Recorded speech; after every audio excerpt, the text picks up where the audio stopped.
껍질을 벗지 못하는 뱀은 죽는다 하는 말이 있어요. 뱀의 껍질은 아주 단단하고 질겨요. 그 껍질이 뱀의 몸을 보호해 줍니다. 그런데 주기적으로 뱀은 스스로 껍질을 벗고 새로운 껍질을 입어야 삽니다. 그런데 스스로 껍질을 벗지 못하게 되어지면 결국 그 딱딱한 껍질에 갇혀서 죽게 되어진답니다. 그러니까 뱀이 스스로 껍질을 벗는 것은요, 자기 생명을 유지하는 비결이고 계속해서 성장해 가는 비결인 것이지요. 사람의 경우도 비슷합니다. 뱀이 스스로 이 껍질을 벗는 것처럼 우리도 잘못된 생각의 껍질을 벗어야 합니다. 아멘. 잘못된 습관의 껍질을 벗어야 합니다. 그래야 발전하고 성장할 수 있는 것입니다. 신앙이 성장하는 데 있어서 장애가 되는 요소 가운데 하나가 고정관념이에요. 고정관념. 여러분, 유대인들을 보세요. 잘못된 선민의식이 이방인들을 개로 여겼어요. 잘못된 메시아관이 예수님을 십자가에 못 박아 죽게 만들었어요. 전부 고정관념이 그렇게 만든 거예요. 여러분, 동방 박사들이 예수님의 탄생을 경배하기 위해서 오지요. 유대 땅에 왔지요. 가장 먼저 찾은 곳이 어디였습니까? 헤롯 궁전이었습니다. 유대인의 왕으로 나시는 메시아가 허름한 말 구유에서 탄생하실 것이라고 조금도 생각하지 못했던 것이지요. 그러니까 예수님의 말 구유의 탄생은 사람들의 고정관념을 깨트리는 그런 사건이었던 것입니다.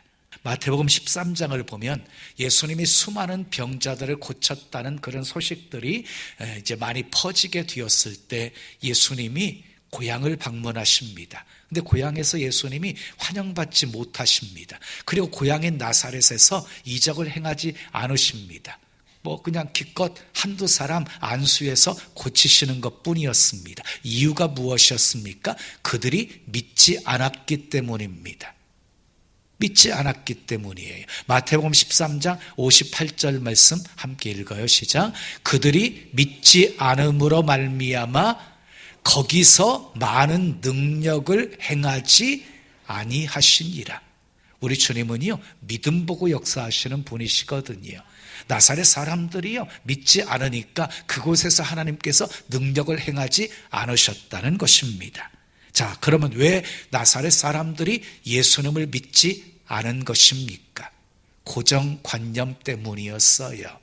여러분, 나다나엘이요, 예수님에 대한 소식을 들었을 때 어떻게 반응하냐면요, 나사렛에서 무슨 선한 것이 나겠느냐 이렇게 말해요. 그러니까 사람들은 당시에 나사렛 촌동네에서 인물이 날 수 없다고 생각하는 것, 그것이 고정관념이었어요. 그래서 예수님이 기적을 행하신다고 하는 그런 소문을 들었음에도 불구하고 나사렛 사람들은요, 그가 목수가 아니냐, 그의 어머니는 마리아고 그의 형제는 야고보와 요셉과 유다와 시몬이 아니냐, 그의 누이는 우리와 함께 있지 않느냐, 이러면서 예수님을 배척했습니다. 조금만 달리 생각했더라면 예수님을 바라보는 시각이 달라졌을 것입니다.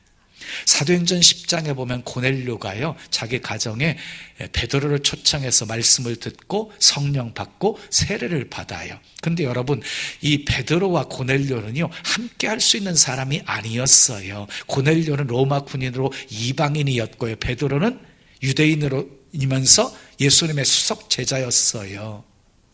함께 할 수 없는 사람이었어요. 베드로가 성령 받고 변화되어서 복음을 전하고 있지만 아직도 율법 아래에 머물러 있었기 때문에 하나님께서 이방인들에게도 성령을 부어주실 것이라는 생각 조금도 하지 못하고 있었어요. 그런데 하나님께서요, 이 베드로와 고넬료 서로 만나도록 주선을 하십니다. 그리고 고넬료의 가정에 성령을 부어주십니다. 이방인의 가정에 성령을 부어주시는 것을 본 베드로가요, 이방인에 대한 생각을 달리하게 되어집니다. 이때부터 복음의 세계화가 활짝 열려지게 된 것입니다.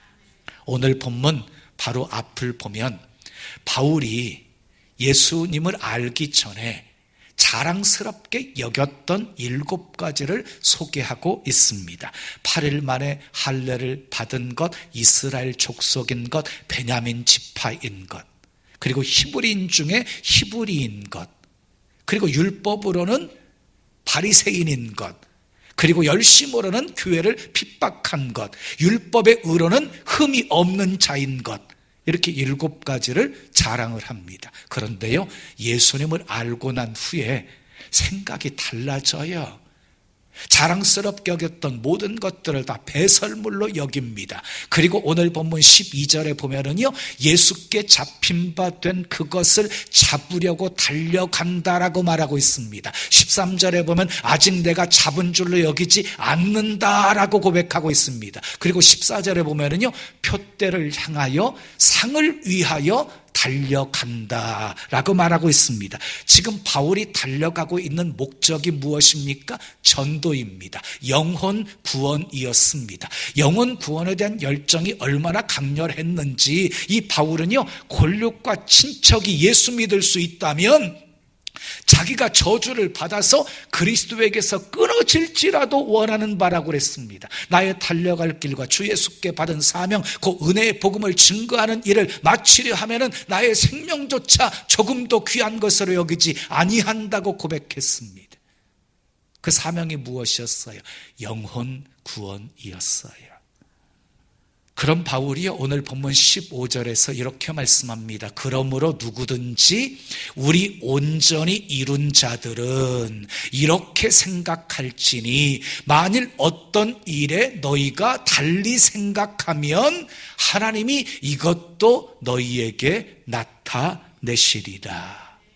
여기서 온전히 이룬 자들, 누구를 가리키는 것입니까? 믿음으로 성숙한 사람을 말하는 것입니다. 그래서 공동 번역, 새 번역, 현대인 성경을 보면은요, 성숙한 자 이렇게 번역되어져 있습니다. 우리 새 번역으로 본문 15절을 어떻게 번역했는지 우리 함께 읽어요. 시작.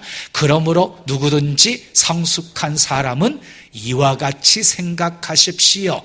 여러분이 무엇인가를 달리 생각하면 하나님께서 그것도 여러분에게 드러내실 것입니다. 그렇습니다. 무언가 달리 생각하면 하나님께서 그것도 드러내실 것이라고 말씀하십니다. 그러므로 우리는 무엇인가 달리 생각하셔야 합니다. 여러분, 조금만 달리 생각해도요, 엄청난 변화가, 발전이 찾아오게 되어집니다. 조금만 달리 생각해도 갈등이 해결될 것이고, 조금만 달리 생각해도 원망 대신에 감사할 수 있을 것입니다. 성공 연구가 지그지글러가 벼룩을 연구했어요. 벼룩은요, 자기 몸보다 70배 이상을 점프하는 능력을 가지고 있어요. 점프의 천재 벼룩이에요. 그 벼룩을요, 병에다가 넣어요. 그리고 병뚜껑을 닫아요. 그러면 병 밖으로 튀어나오려고 점프하고 또 점프하겠지요. 그럴 때마다 어떻게 뒤어져요? 병뚜껑에 머리를 부딪히면서 좀 생각이 바뀌어지기 시작하게 되는 거예요. 아, 내 능력은 병뚜껑이로구나. 아무리 뛰어봤자 병뚜껑 이상은 넘어갈 수 없구나. 이렇게 생각이 굳어지게 되어진대요. 어느 날 병뚜껑을 열어놓았어요. 이제 드디어 밖으로 뛰쳐나갈 수 있는 기회가 되어진 거잖아요. 그런데 튀어나가지 못해요. 왜냐? 내 능력은 병뚜껑이야. 이런 한계에 길들여져 있기 때문이라는 거예요. 그렇습니다. 오랫동안 굳어진 생각 정말 바꾸기 쉽지 않아요. 그런데 그 생각 바꾸지 않으면 신앙의 발전도 성장도 있을 수가 없어요. 미래를 향해서 앞으로 나아갈 수도 없어요. 여러분 혹시 지금까지 스스로 벼룩 훈련을 시키고 있지는 않으십니까? 나는 돈이 없으니까, 배우지 못했으니까, 능력이 없으니까, 늙었으니까 나는 할 수 없다고 생각하십니까? 좋습니다. 그런데 거기에 한 가지만 생각을 달리 하십시오. 나는 약하고, 나는 무능하고, 그리고 나는 부족하지만 예수님이 내게 능력 주시면 나도 모든 것을 할 수 있다. 아멘. 나는 할 수 없지만 주님이 함께 하시고 주님이 도와주시면 할 수 있다. 이렇게 생각하십시오. 조금만 다르게 생각하면 즉시 변화가 나타나게 되어집니다. 나만 장군을 보십시오. 그는 아람 나라의 군대 장관이었어요. 아람 나라에서 존귀한 자였어요. 그런데 그에게는 나병이 있었어요. 나병이. 엘리사의 새한 소문을 듣게 되어져요. 계집종을 통해서 엘리사를 찾아와요. 그런데 나만 자기 생각대로 엘리사가 환영해 주지 않았어요. 자기 생각에는 엘리사가 반갑게 달려와서 자기를 환영해 주면서 아픈 당치에 손을 얹고 안수하면서 고쳐줄 것이라고 생각했는데 코빼기도 보이지 않고 게하시 종을 시켜가지고 요단강에 몸을 7번 씻으라고 명령하는 거예요. 나아만이 열을 받았습니다. 화가 났습니다. 뚜껑이 열렸습니다. 분노하면서 돌아가려고 합니다. 그때 함께 했던 지혜로운 신하가 있었어요. 내 아버지여, 선지자가 더 큰 일 하라고 했어도 행하지 않았겠습니까? 몸을 씻으라고 하는데 얼마나 쉽습니까? 한번 해보시지요. 신하의 만류에 나만 장군은 자기 생각을 바꿉니다. 순종합니다. 요단강으로 갑니다. 몸을 7번 씻었습니다. 어떻게 되었습니까? 어린아이 살결처럼 나병이 깨끗함 받았습니다. 여러분, 달리 생각하면 놀라운 일이 일어납니다. 만약 그때 신하들이요, 나만 장군이 화를 낼 때 자기들도 화를 내면서 우리 함께 돌아갑시다 하고 돌아가게 만들어버렸다고 한다면 나만 장군의 놀라운 치유의 은혜는 상실해버리고 말았을 것입니다.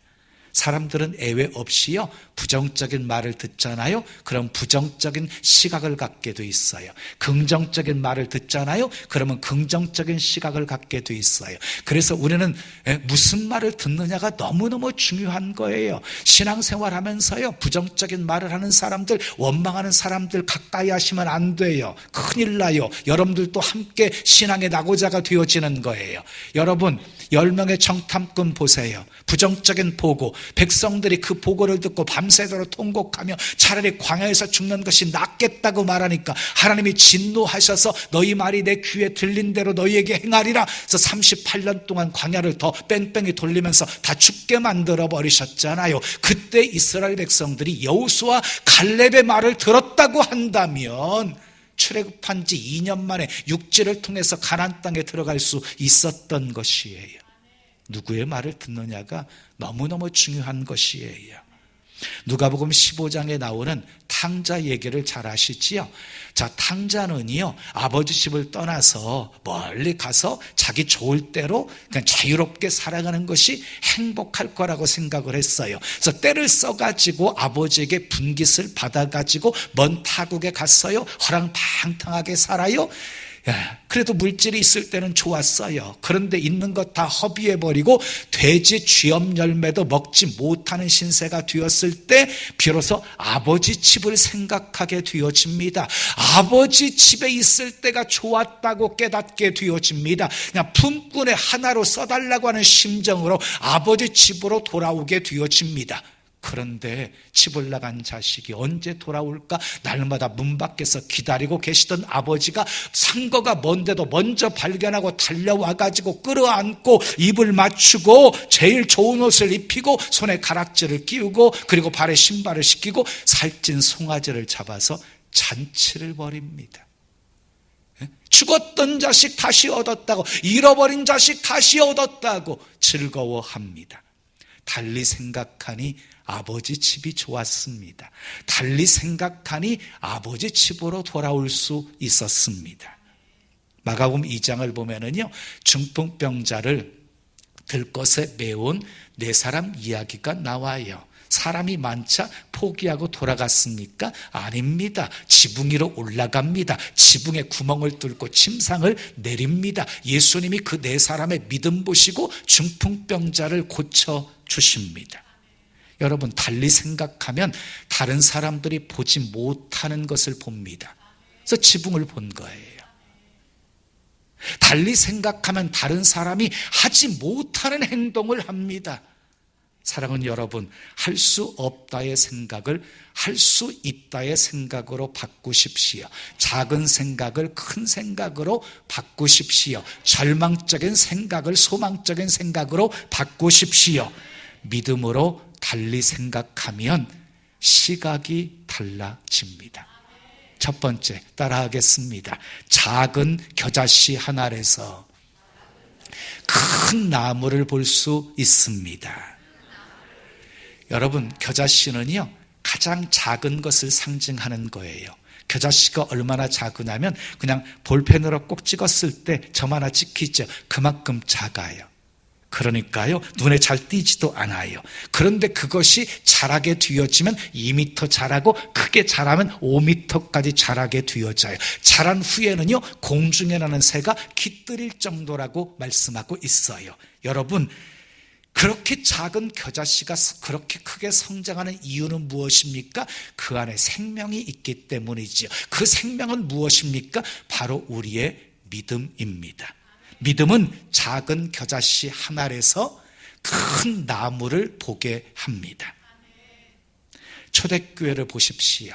처음은요, 미미하게 시작했어요. 마가 다락방에 120명으로 시작되었어요. 오병이어의 기적의 역사를 보십시오.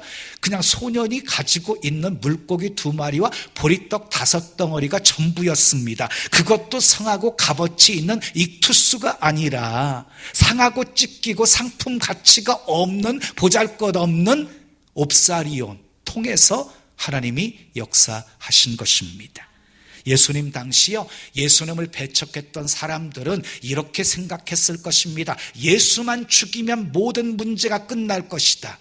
그래서 예수님을 십자가 못 박아 죽게 만든 것입니다. 그런데 그들 생각대로 되었습니까? 아닙니다. 겨자씨 한 알이 골고다 언덕에 심어졌습니다. 사흘 후에 싹이 났습니다. 쑥쑥 자라기 시작했습니다. 가지를 뻗기 시작했습니다. 그 가지가 예루살렘에서 유다로 사마리아로 뻗어나가게 되었습니다. 안디옥을 거쳐서 소아시아로 뻗어나가게 되었고, 지중해를 넘어서 마케도냐와 로마로 뻗어나가게 되었습니다. 온 유럽을 복음으로 점령했습니다. 그것으로 끝나지 않았습니다.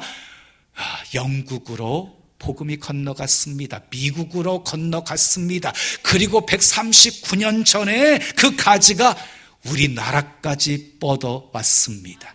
이것이 복음의 능력입니다. 사랑하는 여러분, 현재 우리의 삶이 작은 겨자씨처럼 미미하다 할지라도 절망하지 마십시오. 슬퍼하지 마십시오. 하나님은 작은 우리를 크게 쓰시는 분이십니다. 두 번째, 따라하세요. 불가능 속에서 가능을 볼 수 있습니다. 모세는요, 이스라엘 백성들이 끌고 출애굽해요. 하나님께서 어디로 인도하셨어요? 홍해길로 인도하셨어요. 그리고 바로의 마음을 완악하게 하셔서요, 다시 추격하게 만드셨어요. 앞에는 홍해, 뒤에는 애굽 군대, 이러지도 저러지도 못할 상황을 하나님께서 만드셨어요. 그런 상황 속에서 이스라엘 백성들은 눈에 보여지는 상황만 바라보면서 심히 두려워하고 원망을 쏟아놓기 시작했어요. 애굽에 매장지가 없어서 우리를 이곳까지 데려와서 죽이려고 하느냐? 차라리 애굽 사람을 섬기는 것이 광야에서 죽는 것보다 더 낫겠노라. 이렇게 원망하고 불평해요. 그런데요, 모세는 똑같은 상황 속에서도요, 생각을 달리 했어요. 그래서 불가능 속에서 가능을 보았어요. 그래서 심히 두려워하고 있는 이스라엘 백성들을 향해서 이렇게 선포합니다. 너희는 두려워하지 말고 가만히 서서 오늘날 너희를 위해서 행하시는 하나님의 구원을 보라. 오늘 너희가 본 애굽 사람들을 다시는 영영이 보지 못하게 하시리라. 여호와께서 너희를 위하여 싸우시리니 너희는 가만히 있을지니라. 하나님의 구원을 선포합니다. 어떻게 되었습니까? 선포한 대로 되었습니다. 여호수아 갈렙은요, 10명의 부정적인 정탐꾼과는 다른 보고했어요. 왜? 달리 생각했기 때문이에요. 달리 생각하니까 그들과 다른 시각으로 가나안 땅을 보게 되어진 것이에요. 10명은 불가능의 조건만 보면서 불가능을 말했지만 여호수아 갈렙은 가능의 조건만 보면서 가능을 말한 것이지요.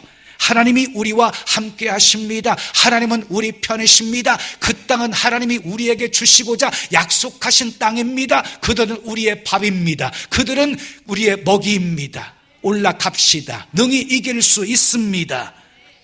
여러분, 믿음으로 달리 생각하면 환경을 보는 시각이 달라집니다. 달리 생각하면 고난을 바라보는 시각이 달라집니다. 믿음으로 불가능 속에서도 가능을 보시고 하나님의 구원을 선포하며 사시기를 예수님의 이름으로 축원합니다. 마지막 세 번째, 따라합시다. 달리 생각하면 작은 구름을 보면서 큰 비를 볼 수 있습니다. 열왕기상 18장을 보면 승리한 엘리야의 모습이 나와요. 갈멜산에서 놀라운 승리를 경험하지요. 그리고요, 갈멜산에서요, 무릎을 꿇어요. 그리고 얼굴이 무릎 사이에 집어넣고 엘리야가 간절히 기도해요. 큰 비의 소리를 들으면서 기도해요. 기도하면서 사원에게 계속해서 뭐가 보이는지 보고 오라고 말해요.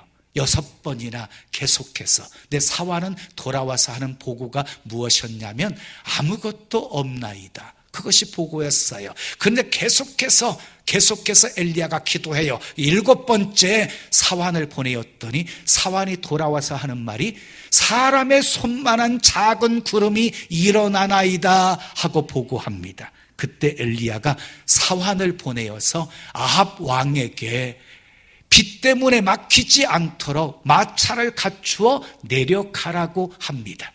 엘리야는 믿음으로 작은 구름을 보면서 큰 비를 본 것입니다.